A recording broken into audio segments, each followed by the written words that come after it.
کہا جاتا ہے کہ کسی ایک بھوکے کو کھانا کھلانے سے 1000 گنا بہتر یہ بات ہے کہ اسے آپ وہ کھانا کمانے کا ذریعہ بتا دیں۔ جی ہاں ناظرین، یہ بات آج صادق ہوئی اور کیاری نامی ایک مقامی این جی او نے دہلی بیسڈ ایک این جی او کے باہمی اشتراک سے جموں کشمیر سے، خاص کر وادی کشمیر سے تعلق رکھنے والے خطۂ افلاس سے نیچے زندگی بسر کرنے والے 10 افراد کا انتخاب کیا اور انہیں اپنے پاؤں پر کھڑا ہونے کے لیے 10 ای رکشہ فراہم کیے۔ جی ہاں ناظرین، ہمارے ساتھ تشریف فرما ہیں اس کیاری کے فاؤنڈر جو یہ این جی او ہے جنہوں نے اس طرح کا کارنامہ انجام دیا۔ سر سب سے پہلے تو آپ کا خوش آمدید پروگرام میں۔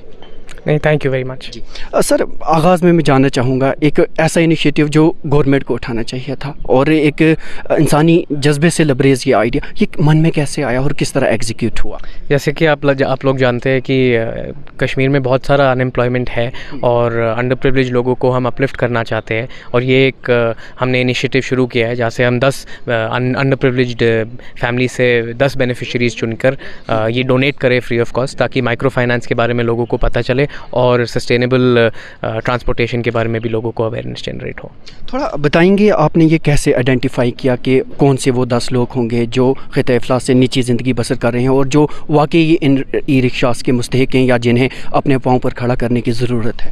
ہم نے منہ زبانی بھی لوگوں کو یہاں لوکلی اسپریڈ کیا اور جان پہچان سے بہت سارے لوگوں کو بتایا کہ یہ ہمارا ایک اپرچونٹی ہے جو ہم شروع کرنے والے ہیں، ایک پائلٹ پروجیکٹ رن کرنے والے ہیں، اور اگر جان پہچان میں کوئی لوگ ملے جن کو روزگار کا ایک اپرچونٹی چاہیے تو ہم ولنگ ہے کہ ان کو یہ ڈونیٹ کرے، کیونکہ جو بھی رجسٹریشن ان ای رکشاز کی ہوگی وہ ڈائریکٹلی بینیفیشریز کے نام پہ ہی ہوگی، 100% اونرشپ ان کا ہوگا، یعنی کہ وہ ان آٹو جو آپ کی طرف سے انہیں دے گے وہ ان کے پورے مالک ہوں گے؟ بالکل، یہ 100%۔ انہیں کسی بھی قسم کا پے نہیں کرنا ہے اس پروجیکٹ میں ان کی کوئی بھی قسم کا پیمنٹ نہیں چاہیے، بٹ فیوچر پروجیکٹس کے لیے یہ ہم مائکرو فائنانس کے بیسس پہ کرنا چاہتے ہیں۔ اس میں کوئی کولیٹرل نہیں ہوگا، اپ فرنٹ پیمنٹ کچھ بھی نہیں ہوگا، کوئی بھی کولیٹرل ان کو ڈالنا نہیں پڑے گا، فری آف کاسٹ یہ ای رکشا ان کو ملے گی، اینڈ ویکلی، منتھلی یا ایئرلی 3 سے 5 سال کے اندر ای رکشا کا کاسٹ کور ہو جائے گا، تاکہ اونرشپ بھی 100% ان کے ہو جائے۔ خاص کر وہ افراد جو خود کا روزگار نہیں کما سکتے ہیں ان لوگوں کو اس طرح کے پلیٹ فارمز فراہم کرنا، یہ تحریک آپ کو کہاں سے ملی؟ یہ جیسا کہ آپ نے اپنے انٹروڈکشن میں بھی کہا تھا، ایگزیکٹلی وہی ہمارا تھاٹ پروسیس ہے، اور اس کے تھرو ہم یہ ڈائریکٹلی ان کو دینا چاہتے ہیں تاکہ آنیسٹ ورک سے ان کو امپلائمنٹ بھی جنریٹ ہو اور انکم بھی اپنے لیے اور اپنے پریوار کے لیے بھی کما پائے۔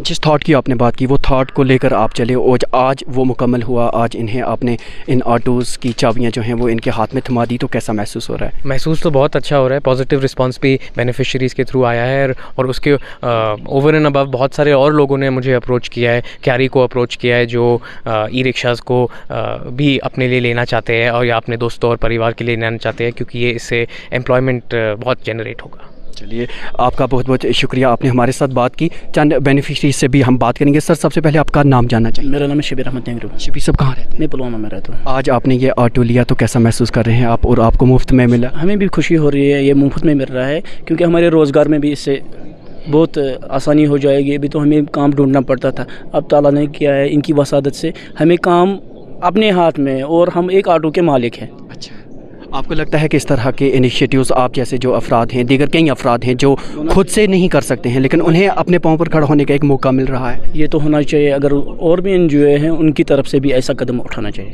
اچھا، جو ارحان صاحب نے ان کی وسادت سے یہ قدم اٹھایا ہے، ہمیں یہ آٹو مل رہے ہیں ابھی تو 10 لوگوں کو، ابھی اس کے بعد ہی اور این جی او بھی کھڑا ہو جائیں گے اور 10 لوگوں کو بھی دیں گے، کیونکہ ابھی یہ ارحان صاحب نے یہ قدم اٹھایا ہے۔ اب چونکہ یہ ای رکشا ہیں تو اس میں خرچہ وغیرہ بھی کم ہے؟ اس میں خرچہ بھی کم ہے، یہ بیٹری پہ چلتے ہیں، پیٹرول کا خرچہ آج تو لگ بھگ 105 روپے پیٹرول ہے، وہ تو ایک ملازم افورڈ نہیں کر سکتا، ہم جیسے مزدور آدمی کیسے کریں گے؟ آپ کو لگتا ہے اس سے آپ کا گھر خرچہ، باقی جو خرچے آج ہیں وہ سب ٹھیک چل پائیں گے؟